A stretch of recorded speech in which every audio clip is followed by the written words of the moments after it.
Praise the Lord. ஆண்டவர் இரட்சகருமாகிய இயேசு கிறிஸ்துவின் நாமத்தினாலே உங்களை வாழ்த்துகிறேன். நம் தேவனுடைய பரிசுத்த நாமம் மகிமைப்படும்படியாய் ஒவ்வொரு நாளும் அதிகாலை நேரத்திலே கர்த்தருடைய வார்த்தையை நான் உங்ககிட்ட கொண்டு வந்து சேர்க்கிறேன். இந்த ஊழியத்தை எவ்வளோ சோர்வுகள் இருந்தாலும் போதும் அப்படின்னு நினைச்சாலும் இல்லை ஆண்டவரே, ஒரு மனிதனுக்காவது இந்த வார்த்தை பிரயோஜனமா இருக்குதே, அதுக்காக இந்த ஊழியத்தை செய்யணும்னு சொல்லிட்டு தொடர்ந்து செய்கிறேன். ஆனால் அநேகர் என்னை உற்சாகப்படுத்துறீங்க, அதுக்காக நான் ஆண்டவரை ஸ்தோத்தரிக்கிறேன். இன்றைக்கு கூட ஆண்டவர் உங்க கூட பேச போறார். அப்போஸ்தலர் 8ஆம் அதிகாரம் 37ஆம் வசனம். அதற்கு பிலிப்பு, நீர் முழு இருதயத்தோடு விசுவாசித்தால் தடையில்லை என்றான். அப்பொழுது அவன், இயேசு கிறிஸ்துவை தேவனுடைய குமாரன் என்று விசுவாசிக்கிறேன் என்று சொன்னான். நீ முழு இருதயத்தோடு விசுவாசித்தால் தடையில்லை. இந்த சம்பவம் என்னன்னா, ஒரு எத்தியோப்பிய மந்திரி கடந்து வருகிறார்.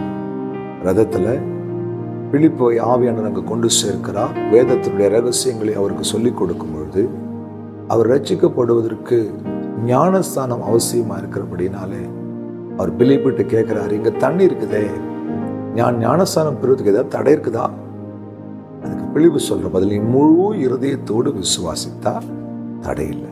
நான் உங்களை பார்த்து சொல்றேன், நீங்க எந்த காரியமா இருக்கட்டும், சிறிதா இருக்கட்டும் பெரிதா இருக்கட்டும், நடக்க முடியாததா இருக்கட்டும், இயற்கைக்கு மாறானதா இருக்கட்டும், இயற்கைக்கு மேலானதா இருக்கட்டும், சக்திக்கு மேலானதா இருக்கட்டும், நம்முடைய எல்லா பொருளாதாரத்துக்கும் மேலா இருக்கட்டும். ஆனா ஒண்ணு சொல்றேன், நீங்க முழு இருதயத்தோடு விசுவாசிச்சீங்கன்னா எந்த காரியமும் உங்கள் வாழ்க்கையில தடை இல்லாமல் நடக்கும். ஒரு ஆமேன்னு சொல்லுங்கப்பா. நான் இப்படிதான் வசனத்தை பார்க்கிறேன். தண்ணி இருக்குது, நான் ஞானஸ்தானம் பெறுவதற்கு என்ன தடை? அப்படின்னா தடை எங்க இருக்குன்னா உன் இருதயத்துல இருக்குது.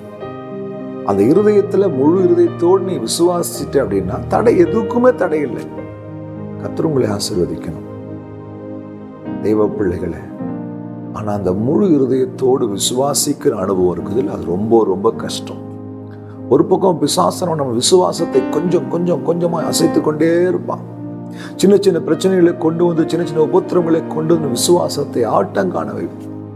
அந்த நிலைமையிலும் முழு இருதயத்தோடு கர்த்தர் எனக்கா யாவையும் செய்து முடிப்பார், நான் விசுவாசிக்கிறவன் யார் என்பது எனக்கு தெரியும், இந்த வசனங்களின் நிச்சயத்தோடு கூட நாம் முழு இருதயத்தோடு விசுவாசிக்கும் போது நமக்கு எதுவும் தடையில்லை. நீங்க விசுவாசிச்சு பாருங்களேன், அது எவ்வளவு பெரிய காரியமா இருக்கட்டுங்க. உங்க சக்திக்கு முடியாதுங்க, என்னால முடியாது பிரதர், இது வாய்ப்பே இல்லை. நோ, தேவனால கூடாத காரியம் ஒண்ணுமே இல்லை. அனைத்தையும் செய்து முடிக்கிற வல்லமையுள்ள தேவனைத்தான் நீங்கள் நானும் ஆராதிக்கிறோம். வனாந்திரத்திலே ஆறுகளை ஓட செய்கிற ஆண்டவர், அவாந்திர வெளிகள் வனாந்தரங்கள் எல்லாம் செழிப்பாக மாற பண்ணுகிற தேவன், பள்ளத்தாக்கை தண்ணீரால் நிரப்புகிறவர், காடைகளை கொண்டு அந்த வனாந்தரம் முழுவதும் நிரம்ப செய்கிறவர், செங்கடலை பிளந்தவர், அக்கினி ஸ்தம்பமாய் மேக ஸ்தம்பமாய், எவ்வளவு சொல்லிட்டு போலாங்க. இவ்வளவு நன்மைகளை செய்த ஆண்டவர், அந்த ஆண்டவரை நீங்கள் முழு இருதயத்தோடு விசுவாசிப்பீர்களானால் உங்கள் வாழ்க்கையில எதுவும் எப்பொழுதும் தடையில்லை, தடையாய் வரப்போவதும் இல்லை. வந்தாலும் தடைகளை உடைப்பவர் அதை உடைத்து தடைகளை நிர்மூலமாக்குவார். விசுவாசிக்கிறீங்களா? நீங்க முழு இதயத்தோடு விசுவாசிச்சா இன்றைக்கு உங்க வாழ்க்கையில நீங்கள் பெற்றுக்கொள்வதற்கு, சுதந்திரத்துக் கொள்வதற்கு ஒரு தடையும் இல்லை. கர்த்தர் உங்களை ஆசீர்வதிக்க போகிறார். ஜெபிக்கலாமா?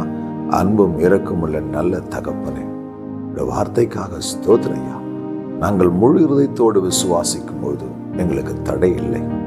அப்படி ஒரு விசுவாசிக்க இருதயத்தை எங்களுக்கு தாரும், காத்துக்கொள்ளும், நடத்தும். இயேசு கிறிஸ்துவின் நாமத்தில் பிதாவே, ஆமென். ஹல்லேலூயா. God bless you.